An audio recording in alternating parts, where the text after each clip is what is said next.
Hello students, तो आज हम बहुत इंपॉर्टेंट टॉपिक पर चर्चा करने जा रहे हैं। जो टॉपिक है अकबर का दीन इलाही, जो कॉम्पिटिटिव एग्जाम में पूछा जाता है। और अगर मैं अभी जिसके लिए लाई हूँ बात करूँ तो बीए सेकंड सेमेस्टर के मेडाइवल हिस्ट्री के लिए मोस्ट इम्पॉर्टेंट है।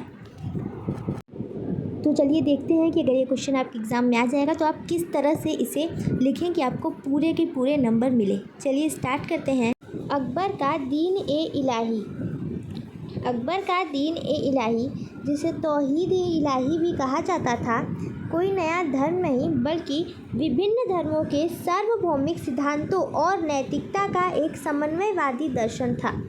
इसकी शुरुआत 1582 ईस्वी में मुग़ल सम्राट अकबर ने की थी, क्योंकि इसका मुख्य उद्देश्य सभी धर्मों के बीच सद्भाव, सहिष्णुता और एकता स्थापित करना था, ताकि समाज में शांति और स्थिरता बनी रहे।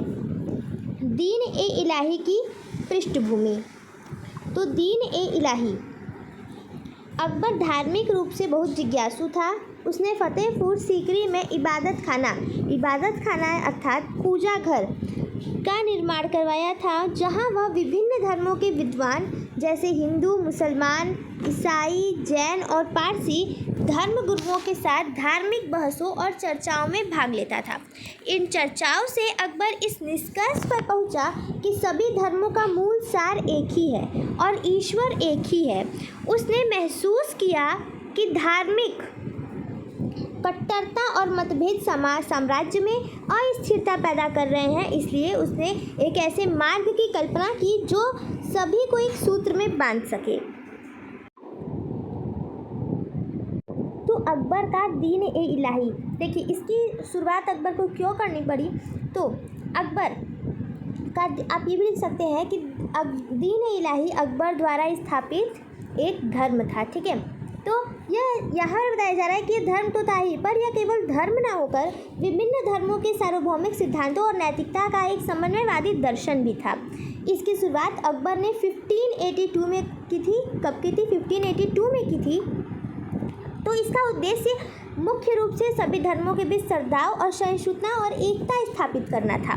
तो अकबर धार्मिक रूप से जिज्ञासु था। वह फतेहपुर सीकरी में इबादत खाना यानी कि पूजा घर का निर्माण करवाया था, जहां विभिन्न धर्मों के विद्वान जैसे हिंदू, मुस्लिम, ईसाई, जैन, पारसी धर्म गुरुओं के साथ धार्मिक बहसों पर चर्चा और भाग लेता था। वो इन चर्चाओं से अकबर इस निष्कर्ष पर पहुंचा कि जो सभी धर्म हैं उनके मूल जो सार हैं, जो मूल सिद्धांत है वो एक ही है कि ईश्वर एक है।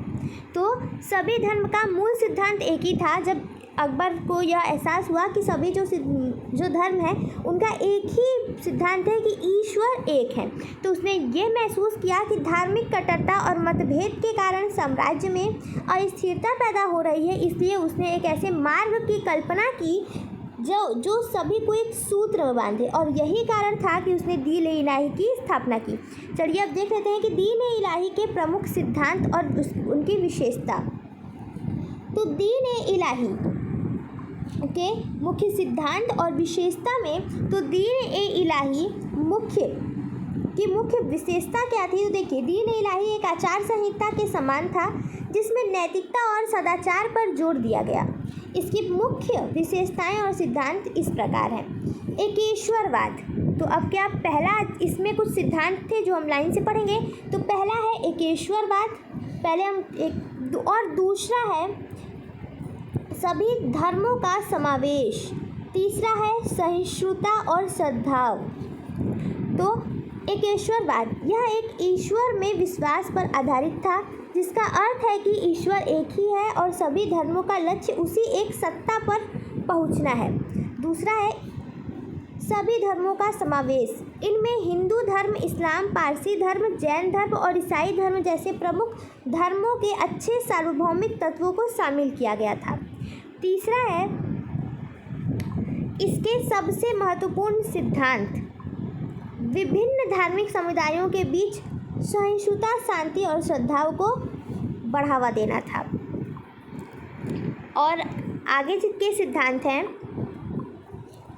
नैतिक मूल्य, वर्जित कार्य, शाकाहार, सूर्य और अग्नि की पूजा, गुरु शिष्य परंपरा।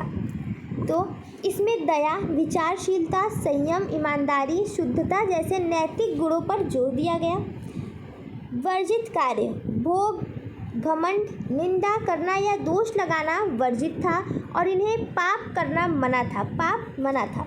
शाकाहार, इसमें मांसाहार को हतोत्साहित किया गया था, विशेष रूप से गौ मांस और कुछ विशेष दिनों में मांसाहार पर प्रतिबंध किया गया था। ब्रह्मचार्य का भी सम्मान किया जाता था।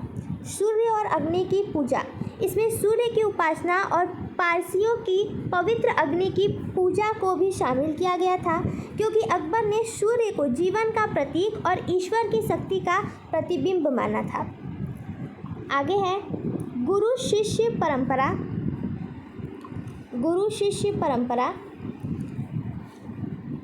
इस प्रणाली में अकबर स्वयं को एक गुरु मानता था और जो लोग इसमें शामिल होते थे वे अकबर को अपना आध्यात्मिक गुरु स्वीकार करते थे। कोई अनुष्ठान या पुरोहित वर्ग नहीं। दीन-ए-इलाही में कोई विशिष्ट धार्मिक अनुष्ठान, पूजा पाठ या पुरोहित वर्ग नहीं था। यह व्यक्तिगत नैतिक आचरण और विवेक पर आधारित था। दीन-ए-इलाही की स्वीकार्यता, तो इसमें अकबर दीन-ए-इलाही को एक नया धर्म बनाने का अकबर का इरादा नहीं था, बल्कि यह एक जीवन शैली या एक दार्शनिक संप्रदाय था। हालांकि यह बहुत लोकप्रिय नहीं हो सका और इसके बहुत कम अनुयायी थे। अकबर के नवरत्न में केवल बीरबल ने ही इसे स्वीकार किया था। राजा मान सिंह और राजा भगवान दास जैसे अन्य महत्वपूर्ण दरबारी इसके सदस्य बनने से इनकार कर दिए थे। अकबर की मृत्यु के बाद यह व्यवस्था समाप्त हो गई। दीन-ए-इलाही अकबर के धार्मिक सहिष्णुता और उदारवादी दृष्टिकोण का एक प्रतीक था। यह मुगल साम्राज्य में धार्मिक एकता स्थापित करने और सांप्रदायिक मतभेदों को कम करने का एक अभिनव प्रयास था, भले ही यह दीर्घकालिक रूप में सफल नहीं हो पाया। आई होप आपको ये क्लास अच्छी लगी होगी। इसमें मैंने अकबर के दीन-ए-इलाही के बारे में पूरा विस्तार से वर्णन किया है और बिल्कुल इजी लैंग्वेज में लिखा था, जिससे कि आप अगर एग्ज़ाम में क्वेश्चन आए तो आप लिख लें। और एग्ज़ाम में ये क्वेश्चन आने की पूरी संभावना है, क्योंकि ये मोस्ट इंपॉर्टेंट क्वेश्चन है और इसीलिए मैंने इसे बिल्कुल ईजी लैंग्वेज में लिखा था। और लास्ट तक वीडियो देखने के लिए आपका बहुत बहुत धन्यवाद, थैंक यू। अगर आपको हमारा कंटेंट पसंद आ रहा है तो हमारे चैनल सब्सक्राइब कर लें, आपको इसी तरह के कंटेंट ज़रूर देखने के लिए मिलेंगे। सो थैंक यू, हमारे साथ बने रहें।